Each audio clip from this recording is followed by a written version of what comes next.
അതിപരിശുദ്ധ നാമം വാഴ്ത്തപ്പെടുമാറാകട്ടെ. കർത്താവിനാൽ അനുഗ്രഹിക്കപ്പെട്ട വിശ്വാസ സമൂഹമേ, ലോകമെമ്പാടുമുള്ള ക്രൈസ്തവ സമൂഹം ഭക്തിയാദരപൂർവ്വം സ്വീകരിച്ചിട്ടുള്ള വ്യക്തിത്വമാണ് പരിശുദ്ധ ദൈവമാതാവിൻ്റെത്. സാധാരണ ജീവിതം നയിച്ച മാതാപിതാക്കളുടെ മകളായി ജനിച്ച ഒരു ജന്മത്തിന് സ്വർഗത്തിലേക്ക് ഉയരുവാൻ സാധിച്ചത് താൻ ജീവിതത്തിലുടനീളം ചെയ്ത നല്ല കാര്യങ്ങൾ മുഖാന്തരമാണ്. രണ്ടാമത്തെ സ്വർഗം എന്നാണ് പിതാക്കന്മാർ ദൈവമാതാവിനെ വിശേഷിപ്പിക്കുന്നത്. ദൈവപുത്രന് ജന്മം നൽകിയതിലൂടെ മാതാവ് മാനവരാശിക്ക് തന്നെ അമ്മയായി തീർന്നു. അന്ധകാരം നിറഞ്ഞ ഈ ലോകത്ത് എന്നും ഒരു ദിവ്യ ജ്യോതിസായി മാതാവ് നിലകൊള്ളുന്നു.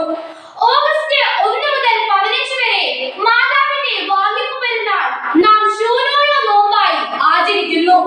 ആ മാതാവിന്റെ മധ്യസ്ഥതയിൽ നാം അഭയം പ്രാപിക്കുമ്പോൾ മാതാവിന്റെ ഓരോ വൈശിഷ്ട്യങ്ങളും നാം തിരിച്ചറിയണം. സ്ത്രീ രത്നമെന്ന് വിശേഷിപ്പിക്കുന്ന ആ അമ്മ നമുക്ക് നൽകിയിട്ടുള്ള മാതൃകകൾ എന്തൊക്കെയാണെന്ന് നാം അറിയണം. ലൗകിക ശക്തികൾ നിറഞ്ഞ ഈ ലോകത്താണ് നാം ജീവിക്കുന്നത്. വ്യക്തികളെ മനുഷ്യർ ബാഹ്യമായി ആകർഷണീയരാക്കാൻ വെമ്പൽ കൊള്ളുകയാണ്. എന്നാൽ നാം ഈ അണിഞ്ഞിരിക്കുന്ന ആഭരണങ്ങളൊന്നുമല്ല നമ്മെ ശ്രേഷ്ഠരാക്കുന്നത് എന്ന വസ്തുതയാണ് മാതാവ് നമുക്ക് നൽകുന്ന ആത്മീയ പാഠം. എന്നാൽ മാതാവ് അണിഞ്ഞിരിക്കുന്ന ആഭരണങ്ങൾ എത്രമാത്രം മാതാവിനെ തിളക്കമുള്ളതാക്കി തീർക്കുന്നുവെന്ന് നമുക്ക് കാണുവാൻ സാധിക്കുന്നു.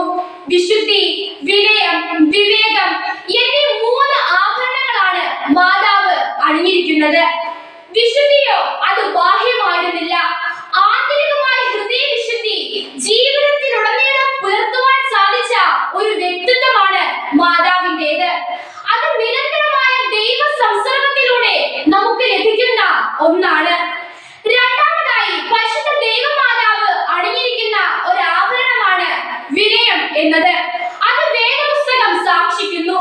വിശുദ്ധ ലൂക്കോസ് എഴുതിയ സുവിശേഷം 1-ാം അധ്യായം 38-ാം വാക്യത്തിൽ ഗബ്രിയേൽ മാലാഖയിൽ നിന്നും മാതാവ് മംഗളവാർത്ത ശ്രവിച്ചപ്പോൾ, ദൈവമേ, ഞാൻ നിന്റെ ദാസിയാകുന്നു, നിന്റെ വാക്കുപോലെ എനിക്ക് ഭവിക്കട്ടെ എന്ന് പറയുമ്പോൾ എത്രമാത്രം വിനയമാണ് മാതാവിൽ നിറഞ്ഞിരിക്കുന്നത് എന്ന് നമുക്ക് കാണുവാൻ സാധിക്കും. ഹൃദയ വിചാരത്തിൽ എളിമത്വം കാട്ടുന്നവർ ദൈവോന്നതിയിലേക്ക് പോകും എന്ന് മാതാവിലൂടെ നമുക്ക് മനസ്സിലാകുന്നു. ഹൃദയ വിചാരത്തിൽ അഹങ്കരിക്കുന്നവരെ ചിതറിച്ചു കളയും എന്നും ഈ അധ്യായത്തിൽ പറയുന്നുണ്ട്. ഗബ്രിയേൽ മാലാഖയുടെ അരുളപ്പാട് മുതൽ കർത്താവിന്റെ കുരിശുമരണം വരെ മാതാവിനുള്ള വിനയം നമുക്ക് കാണുവാൻ സാധിക്കും. മെശിഹ മനുഷ്യനായി ജനിക്കുമെന്ന പ്രവചനത്തെ തുടർന്ന് കന്യകമാർ കൊട്ടാരത്തിൽ ഒരുങ്ങിയിരുന്നു. എന്നാൽ ദൈവം തിരഞ്ഞെടുത്ത കന്യക പരിശുദ്ധ ദൈവമാതാവായിരുന്നു. താൻ ജീവിതത്തിലുടനീളം നടത്തിയ നല്ല കാര്യങ്ങൾ മുഖാന്തരമാണ് അത് സാധ്യമായത്. അത്യന്തം അമ്പരപ്പുളവാക്കുന്ന വാക്കുകൾ കേട്ടിട്ടും ദൈവനിയോഗത്തിന് വിനയപ്പെടുന്ന മാതാവിനെയാണ് നമുക്ക് കാണുവാനായി സാധിക്കുന്നത്. തന്നിലുള്ള ദൈവനിയോഗം എന്തെന്ന് തിരിച്ചറിഞ്ഞിട്ടും അത് ശിരസാ വഹിക്കുകയാണ് പരിശുദ്ധ കന്യക മറിയം ചെയ്തത്. നമ്മളിൽ ഓരോരുത്തരിലുമുള്ള ദൈവഹിതം എന്തെന്ന് തിരിച്ചറിയാതെ പോവുകയാണ് പലരും. മൂന്നാമതായി മാതാവ് അണിഞ്ഞിരിക്കുന്ന ഒരു ആഭരണമാണ് വിവേകം എന്നത്. കുടുംബങ്ങളിലും വ്യക്തികളിലും ഇന്ന് ഇല്ലായ്മയായിക്കൊണ്ടിരിക്കുന്ന ഒരു കാര്യമാണ് വിവേകം എന്നത്. മാതാവിനുള്ള വിവേകം വെളിവാക്കുവാൻ വേദപുസ്തകത്തിൽ 2 സന്ദർഭങ്ങളുണ്ട്. ഗബ്രിയേൽ മാലാഖയിൽ നിന്നും തന്റെ ചാർച്ചക്കാരിയായ എലിശബത്ത് ഗർഭം ധരിച്ചിരിക്കുന്നു എന്ന് അറിഞ്ഞപ്പോൾ തന്നെ മാതാവ് മലനാട്ടിലേക്ക് ബന്ധപ്പെട്ടു പോയി എലിശബത്തിനെ ശുശ്രൂഷിക്കുന്നു.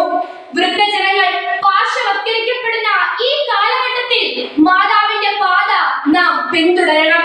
അശരണരെയും ആലംബഹീനരെയും നാം ചേർത്ത് നിർത്തുന്നതിലൂടെ നമുക്ക് മാതാവിനോടുള്ള ഭക്തിയും വിശ്വാസവും നാം പ്രകടമാക്കണം. കാനാവിലെ കല്യാണത്തിന് മാതാവിന്റെ വിവേകം മൂലം അവിടെയുള്ളവർക്ക് എത്രമാത്രം സമാധാനമാണ് ഉണ്ടായത് എന്ന് നമുക്ക് കാണുവാൻ സാധിക്കും. ആതിഥേയന്റെ ആശങ്ക തിരിച്ചറിഞ്ഞ മാതാവ് കർത്താവിനോട് അപേക്ഷിക്കുകയാണ്. എല്ലാ കാര്യങ്ങൾക്കും കുറ്റങ്ങളും വിമർശനങ്ങളും കണ്ടെത്തുന്നതിന് പകരം അത് എങ്ങനെ പരിഹരിക്കാം എന്ന് നമ്മൾ കണ്ടെത്തി അതിനുവേണ്ടി ശ്രമിക്കുകയും പ്രാർത്ഥിക്കുകയും ചെയ്യണം. പരിശുദ്ധ ദൈവമാതാവിനോടുള്ള പ്രാർത്ഥനയും ഭക്തിയും നാം മുറുകെ പിടിച്ചാൽ എന്നും നമ്മുടെ ഓരോരുത്തരുടെയും ജീവിതത്തിൽ ഒരു അഭയ